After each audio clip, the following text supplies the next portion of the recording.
জলে কপির পাতা ভিজিয়ে রেখেছিলাম, তো ওই জলটার মধ্যেই কড়াইশুঁটিগুলো একটু ভিজিয়ে নিলাম। কিছুক্ষণ ভিজিয়ে থাকার পর এগুলোকে তুলে নিতে হবে। তুলে নিয়ে তারপর ঠান্ডা হয়ে গেলেই এগুলোকে একদম সহজে ছাড়ানো যাবে। এগুলো গরম জল থেকে তুলে নিয়েছি।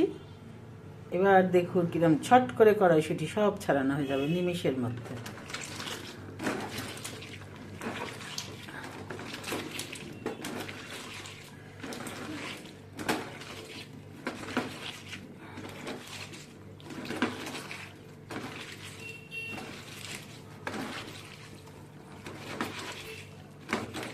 চোখের নিমেষে কড়াইশুঁটি ছাড়ানো হয়ে গেছে। কড়াইশুঁটির কচুরি করতে তো অনেক কড়াইশুঁটি লাগবে, তাই অতক্ষণ ধরে বসে বসে ছাড়ানো যাবে না। এর মধ্যে শুধু একটু হিং দিই, তারপরে কড়াইশুঁটির পেস্টটা দিয়ে দিয়েছি। এবার একটু এর মধ্যে পরিমাণ মতো নুন দেব আর একটু চিনি দেব, ব্যাস। তারপরে এটাকে শুকিয়ে নামিয়ে দিতে হবে। পরিমাণ মতো নুন আর পরিমাণ মতো একটু চিনি, ব্যাস। কড়াইশুঁটিটা ততক্ষণ নাড়তে হবে যতক্ষণ ওর জলটা না শুকোচ্ছে। জলটা যতক্ষণ না শুকোবে ততক্ষণ এটাকে নেড়ে নেড়ে ড্রাই করে নিতে হবে। আর আমি জলটা শুকিয়ে যাওয়ার পর আমি একটা জিরে, ধনে আর শুকনো লঙ্কা, এগুলো শুকনো খোলায় ভেজে এই যে আমি এটা গুঁড়ো করে রেখেছি, আমি এই মশলাটাই খালি দেবো। এই যে এই মশলাটাই দেবো, জিরে আর ধনে আর শুকনো লঙ্কা। অনেকে অনেক কিছু হয়তো দেয়, কিন্তু আমি এই মশলাটুকুই শুধু দিই আর তেলের মধ্যে একটু হিং দিয়েছি, ব্যাস। আবার ময়দা মাখার একটা টিপস হচ্ছে, আমি ময়দাতে নুন চিনি সবাই দেয়, গরম জলে দেয়, কিন্তু আমি তেল দিই না। আমি সবসময় ঘি দিই। তেল দিলে লুচি বা পরোটা শক্ত হয়ে যেতে পারে। আর দ্বিতীয়ত আমি যেটা দিই সেটা হচ্ছে জলের মধ্যে মাখার আগে একটু সামান্য দুধ দিলে লুচি বা পরোটা সেটা ধপধপে সাদা হবে।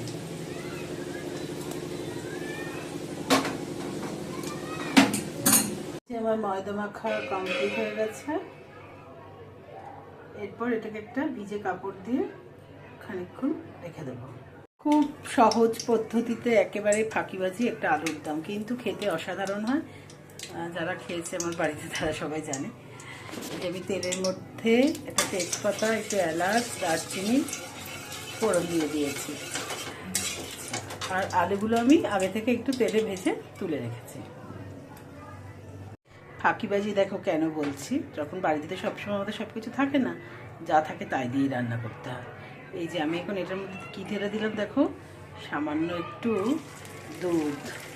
আজকে আবার আমাদের বাড়িতে টমেটোও শেষ হয়ে গেছে, আমি আনতে ভুলে গেছি, সেই জন্য তার বদলে একটা দেবো স্বাস্থ্যকর জিনিস, যেটা আমরা রোজ সকালেই খাই।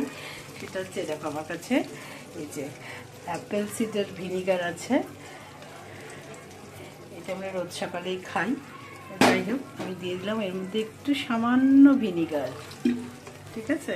এইবার কি হবে, এই দুধটার সাথে ভিনিগারটা কেটে যখন তুমি এটা পুরো মশলা দিয়ে কষবে, এটা পুরো একটা তোমার টক দইয়ের কাজ করবে। আগেই বললাম কী কী দিয়েছিলাম, সামান্য একটু দুধ দিয়েছিলাম, তেলের মধ্যে গরম মশলা ফোড়ন দিয়েছিলাম আর তেজপাতা দিয়েছিলাম। আর তারপর এর মধ্যে দিলাম হচ্ছে নুন, লঙ্কার গুঁড়ো আর একটু কাশ্মীরি লঙ্কা। এটার মধ্যে আর আমি হলুদ দেবো না, কারণ হলুদ দিয়ে আমি আলুগুলোকে একটু গরম জলে জাস্ট ভিজিয়ে রেখেছিলাম। আর তারপরে সেখান থেকে এগুলো তুলে আলুগুলো তেলে ভেজে রেখেছি। এইবারে এই মশলাটা আমার তৈরি হয়ে গেলেই, এতক্ষণ আমি গ্যাসটাকে কিন্তু নিভিয়ে রেখেছি, কারণ আমি এগুলো সব দিলাম বলে। একটা খুবই ফাঁকিবাজি রেসিপি না, আমি এতে আদা দিই না আলাদা করে গরম মশলা দিই, কিছু দিই না, কিন্তু তোমরা জাস্ট শেষ হলে দেখবে যেটা কেমন দেখতে হয়। এটা অসাধারণ, এত ভালো একটা রং আসবে, মানে তোমার একদম মনে হবে যে হোটেলের থেকে বানিয়ে আনা আলুর দম। অথচ তোমার খুব তাড়াতাড়ি বাড়িতে যা থাকবে সেটা দিয়ে। আর আমি এমনি একটু ওই বিভিন্ন জিনিস এনে সব আয়োজন করে রান্না আমার ঠিক পোষায় না। আমার যখন যেটা মনে হয় আমি আমার মতো করে করি। এটার পরেই এটা, ওটার পরেই সেটা, এত নিয়মের মধ্যে আমার ভালো লাগে না। রান্নাটা আমার মনে হয় যে একেবারে আমার নিজস্বতা, তাই আমি আমার মতো করব। যে আলুগুলো দিয়ে দিয়েছি, এবার কিছুক্ষণ একটু ভাজবো, তারপরে প্রেশার কুকারে দিয়ে একটা সিটি মেরে দেবো, কারণ আমার অনেক রাত্রে শুরু করেছি, পড়িয়ে উঠতে উঠতে 9:30 বেজে গেছে। আর তারপর তো আর কড়ায় আলু সেদ্ধ করে করতে গেলে, এইসব করতে গেলে আরও অনেক রাত হয়ে যাবে, তো সেই জন্য আমার সময় নেই। আমি বেশিরভাগই এরকমই করি। আমার খুব 10 ঘন্টা ধরে দাঁড়িয়ে দাঁড়িয়ে রান্না করতে একদম ভালো লাগে না, মানে খেতে ভালো হবে কী করে সেটাই বড় কথা। যাই হোক, এবার আর একটুখানি ভাজার পরে মশলাটা পুরো যখন ওর মধ্যে মাখিয়ে যাবে, তারপরে আমি এটা প্রেশার কুকারে দিয়ে একটা সিটি মারবো, ব্যাস হয়ে যাবে আমার আলুর দম। আলু একদম সুন্দর কষা হয়ে গেছে, একদম নিরামিষ, কোনো মশলা ছাড়া ছটপট আলুর দম। এবার আমি এটাকে প্রেশার কুকারে দিয়ে দেবো। আর একটা ছোট্ট টিপ, সেটা হচ্ছে যে প্রেশার কুকারে যখন জলটা দেওয়ার পরে পরে প্রেশার কুকারের ঢাকাটা লাগাবে না, জলটা একটু যখন ফুটে কমে আসবে তখন লাগিয়ে দেবে, কারণ ঢাকাটা লাগালে কি হবে, সিটিটা পড়ে যাওয়ার পর যদি জল থাকে তখন শুকোতে গেলে আলুগুলো গলে যাবে। সেই জন্য জলটা একটু শুকিয়ে এলে তখন ঢাকাটা লাগিয়ে দেবে, সঙ্গে সঙ্গে একটা সিটি মারবে, বন্ধ করে দেবে। রেডি হয়ে গেছে আমার ফাঁকিবাজি আলুর দম। এর মধ্যে খালি এখন একটু দিলাম ঘি, আর ওই যে একটা ভাজা মশলা ছিল সেইটা। এই যে আর একটা কথা, সেটা হচ্ছে সাধারণত সবাই লুচি বা কচুরি রিফাইন তেলে খায়, কিন্তু আমি খাই না। পরোটা খেলে ঘিয়ে খাই, কিন্তু লুচি বা কচুরি খেলে একদম সর্ষের তেলে। সর্ষের তেল পুরো গরম করে নিয়ে, যেটাকে একটু নিভিয়ে রেখে দিয়েছি, এরপর জ্বালিয়ে আস্তে করে কচুরি ভাজবো। কচুরিগুলো দেখে একদমই বুঝবেন না যে সেটা সর্ষের তেলের কচুরি।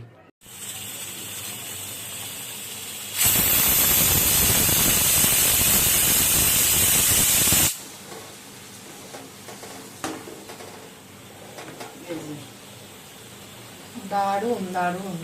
ফুলকো লুচি শুনেছি, ফুলকো কচুরি ব্যাপারটাও কিন্তু মজাদার।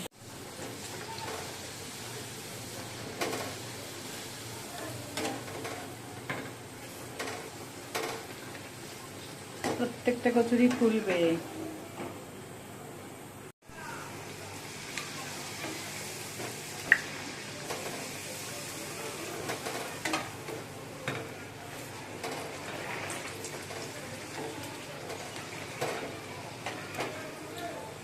প্রত্যেকটা লুচি ফুলবে। আর এই যে একটা সুন্দর রং হচ্ছে, ওই যে আমি ময়দা মাখার সময় একটু দুধ দিয়েছিলাম, এই জন্য একটা, যতই ভাজা হোক তাও একটা সুন্দর ভেতরে সাদা সাদা ভাব থাকবে।